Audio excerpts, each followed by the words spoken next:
ബ്രസീലിൽ വെച്ച് ബ്രിക്സ് രാജ്യങ്ങളുടെ ഉച്ചകോടി നടന്നുകൊണ്ടിരിക്കുകയാണ്. Brazil, Russia, India, China, south Africa ഈ രാജ്യങ്ങളടങ്ങുന്ന സഖ്യമാണ് ബ്രിക്സ് എന്നത്. ഒന്നും കൂടി വിശദീകരിക്കുകയാണെങ്കിൽ ഗ്ലോബൽ സൗത്തിൽ സാമ്പത്തികമായി വളർന്നുകൊണ്ടിരിക്കുന്ന രാജ്യങ്ങളുടെ സഖ്യമാണെന്നും നമുക്ക് പറയാം.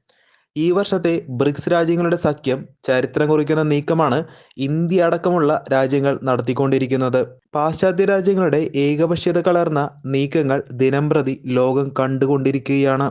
ഈ പശ്ചാത്തലത്തിലാണ് ബ്രിക്സിന്റെ ഉച്ചകോടി പ്രസക്തമാവുന്നത്. അതിലേക്ക് കൂടുതൽ കടക്കുന്നതിന് മുൻപ് ഇന്ത്യയെ സംബന്ധിച്ചിടത്തോളം ഗ്ലോബൽ സൗത്ത് ലീഡർ എന്ന നിലയിൽ ഇന്ത്യക്ക് വളരെ നിർണായകമായ പ്രാധാന്യമാണ് ബ്രിക്സിലുള്ളത്. ഇവിടെയാണ് ചൈനയ്ക്കുള്ള മറുപടി മോദി നേരിട്ട് കൈയോടെ കൊടുത്തിരിക്കുന്നത്. ഷാങ്ഹായ് കോർപ്പറേഷൻ ഓർഗനൈസേഷൻ നടന്നിട്ട് അത്ര ദിവസമൊന്നും കഴിഞ്ഞിട്ടില്ല. ഇന്ത്യ അടക്കമുള്ള ഏഷ്യൻ രാജ്യങ്ങളെ മുൻനിർത്തി ചൈന കൊണ്ടുവന്ന സംഘടനയാണിത്.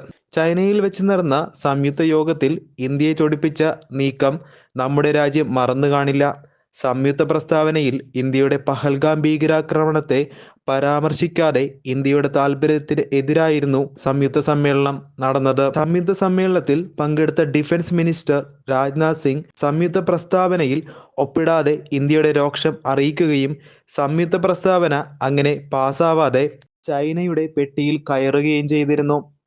പാകിസ്ഥാന്റെ താൽപ്പര്യങ്ങൾ സംരക്ഷിക്കുക എന്നത് ചൈനയുടെ പ്രധാന അജണ്ടയായിട്ടാണ് ഷാങ്ഹായ് കോർപ്പറേഷൻ ഓർഗനൈസേഷനെ ഇന്ത്യ കണ്ടതും. ലോകരാജ്യങ്ങൾ ഇന്ത്യയെ പ്രശംസിക്കുമ്പോൾ പാകിസ്ഥാന് കനത്ത വിമർശനങ്ങളാണ് ഏൽക്കേണ്ടി വന്നത്. അങ്ങനെ നിൽക്കുമ്പോഴായിരിക്കാം ഏഷ്യൻ രാജ്യങ്ങളുടെ മുന്നിലെങ്കിലും പാകിസ്ഥാനെ ചായം പൂശാമെന്ന് ചൈന കരുതിയത്. ചൈനക്ക് പക്ഷേ ആള് മാറിപ്പോയി. ചൈനയുടെ തട്ടകത്തിൽ കയറി ഇന്ത്യയുടെ നിലപാട് വിളിച്ചു പറഞ്ഞാണ് രാജ്നാഥ് സിംഗ് അവിടം വിട്ടത്. വീണ്ടും ഇന്ത്യയുടെ ശക്തമായ ഐക്യദാർഢ്യം ലോകം കണ്ടു. ഇനിയാണ് കളി മാറുന്നത്. ഷാങ്ഹായ് കോർപ്പറേഷൻ ഓർഗനൈസേഷനിൽ ചൈനക്ക് പാകിസ്ഥാനെ പറ്റിയെങ്കിലും പരാമർശിക്കാൻ പറ്റി. എന്നാൽ ബ്രിക്സ് ഉച്ചകോടി നടക്കുമ്പോൾ ഇവിടം വന്ന് പാകിസ്ഥാൻ എന്ന വാക്കുപോലും ചൈനക്ക് ഉരിയാടാനാവാത്ത സ്ഥിതിയാണ് വന്നിരിക്കുന്നത്. ഇനി ചൈനയെന്നല്ല, അമേരിക്കക്കടക്കം ശക്തമായ മറുപടിയാണ് മോദി ബ്രിക്സിൽ കൊടുത്തിരിക്കുന്നത്. ഭീകരവാദത്തിന് ഡബിൾ സ്റ്റാൻഡേർഡ് ഒരു രാജ്യവും എടുക്കാൻ പറ്റില്ലെന്നും ഭീകരവാദത്തിന്റെ ഇരകളെയും ഭീകരവാദത്തിനെ അനുകൂലിക്കുന്നവരെയും ഒറ്റ അളവുകോലിൽ അളക്കാൻ പറ്റില്ലെന്നും വളരെ ശക്തമായി തന്നെ മോദി ആവർത്തിച്ചു. ഓപ്പറേഷൻ സിന്ദൂർ സമയത്ത് ഇന്ത്യയുടെ ലൈവ് ഇന്റലിജൻസ് വിവരങ്ങൾ ചൈന പാകിസ്ഥാന് കൊടുത്ത് സഹായിച്ചിരുന്നു. അപ്പുറത്താണ് ട്രംപ് പാകിസ്ഥാന്റെ ഫീൽഡ് മാർഷൽ അസീം മുനീറിനെ വൈറ്റ് ഹൗസിലേക്ക് വിളിച്ചു വരുത്തി ഉച്ചയൂണ് കൊടുത്ത് സൽക്കരിച്ചിരിക്കുന്നത്. അമേരിക്കയുടെയും ചൈനയുടെയും ഭീകരവാദത്തിലുള്ള ഇരട്ട നയമാണ് ഇവിടെ ഇന്ത്യ പരസ്യമായി വലിച്ചു കീറിയത്. അവരവരുടെ സൗകര്യത്തിനനുസരിച്ചാണ് അമേരിക്ക ആയാലും ചൈന ആയാലും ഭീകരവാദത്തെ നോക്കിക്കാണുന്നത്. ട്രംപ് ബ്രിക്സ് രാജ്യങ്ങളെ നിസാരമായാണ് നോക്കിക്കണ്ടിരുന്നത്. എന്നാൽ ബ്രിക്സ് 2025 അങ്ങനെയല്ലെന്ന് ട്രംപ് മനസ്സിലാക്കിയിരിക്കുന്നു. ട്രംപിന് തോന്നുന്ന പോലെ ഏകപക്ഷീയമായാണ് സൗത്ത് ഈസ്റ്റ് ഏഷ്യൻ രാജ്യങ്ങളായ മലേഷ്യയോടും ഇന്തോനേഷ്യ അടക്കമുള്ള രാജ്യങ്ങൾക്ക് താരിഫ് അടിച്ചു കൊടുത്തിരിക്കുന്നത്. മറ്റൊരു രാജ്യത്തിന് സമ്മതം കൂടാതെയുള്ള അമേരിക്കയുടെ മാത്രം താല്പര്യങ്ങൾ വെച്ചുകൊണ്ടുള്ള കരാറുകളായി പലപ്പോഴും അത് മാറാറുമുണ്ട്. അതുമാത്രമല്ലല്ലോ, ഇന്ന് കാണുന്ന ആഗോള അന്തർദേശീയ സംഘടനകളായ world trade organisation, united nations അടക്കമുള്ള സംഘടനകൾ ആർക്ക് വേണ്ടിയുള്ളതാണ്? യൂറോപ്പിന്റെയും അമേരിക്കയുടെയും ഇഷ്ടത്തിനനുസരിച്ച് ആടുന്ന കളിപ്പാവകളാണ് പലപ്പോഴും അന്തർദേശീയ സംഘടനകൾ. അതുകൊണ്ട് ബ്രിക്സ് രാജ്യങ്ങളുടെ ഗ്ലോബൽ സൗത്ത് രാജ്യങ്ങളുടെ അംഗത്വം UN സെക്യൂരിറ്റി കൗൺസിൽ തുടങ്ങിയ സംഘടനകളിൽ വർദ്ധിപ്പിക്കാനാണ് ബ്രിക്സ് രാജ്യങ്ങൾ ലക്ഷ്യമിട്ടിരിക്കുന്നത്. ഇനി അമേരിക്കയുടെ യൂണിപോളർ മോഡൽ ഏകാധിപത്യ നയം ബ്രിക്സ് രാജ്യങ്ങളിൽ വിലപ്പോവില്ല എന്ന് സാരം. കാരണം ബ്രിക്സ് രാജ്യങ്ങൾ നിസാരക്കാരല്ല. 2009 ബ്രിക്സ് തുടങ്ങുമ്പോൾ വെറും 5 രാജ്യങ്ങളാണ് ഉണ്ടായിരുന്നത്. എന്നാൽ ഇന്നോ ഗ്ലോബൽ സൗത്തിനെ അനുകൂലിച്ച് മൊത്തം 11 അംഗരാജ്യങ്ങളാണ് ബ്രിക്സിനുള്ളത്. ബ്രിക്സിനെ നിസാരമായി കാണുന്ന ട്രംപിനോട് ബ്രിക്സ് എന്നത് ആഗോള ജനസംഖ്യയുടെ 49%യും പ്രതിനിധീകരിക്കുന്നു.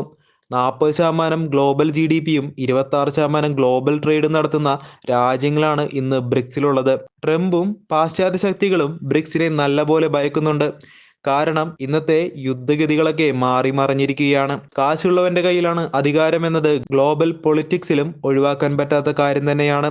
നാറ്റോ പോലുള്ള അമേരിക്കൻ യൂറോപ്യൻ സഖ്യത്തിന് സൈനികമായി നിലനിൽക്കുമ്പോൾ ബ്രിക്സ് രാജ്യങ്ങൾ സാമ്പത്തിക ശക്തിയായി മാറാനും അതിന് പുതിയൊരു ലോകക്രമം കൊണ്ടുവരാനും സാധിക്കുന്നതാണ്.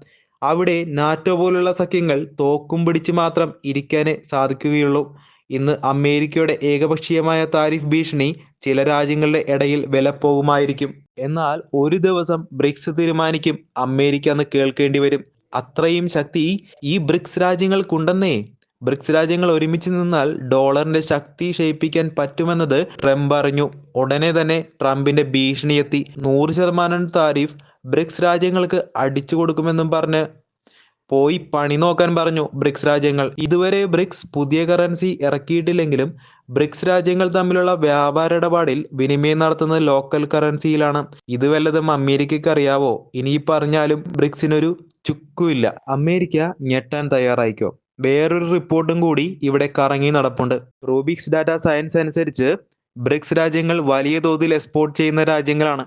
അതായത് ബ്രിക്സ് രാജ്യങ്ങൾ മറ്റ് രാജ്യങ്ങളെ ആശ്രയിക്കുന്നത് വളരെ കുറവാണെന്ന് സാരം.